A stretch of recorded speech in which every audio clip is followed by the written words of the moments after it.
In this video, I'll show you how to quickly update your Confluence profile photo to make your account more personalized. Don't forget to like and subscribe for more tips. Start on your Confluence homepage.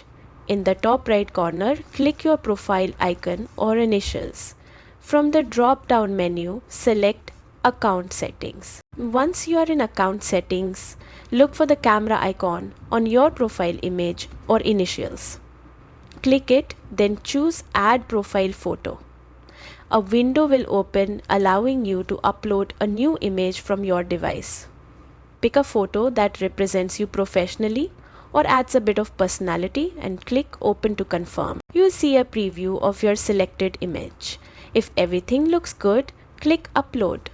Within moments, your new profile photo will be updated across Confluence, making your account more recognizable and professional. And that's it. You can repeat these steps anytime to refresh your profile photo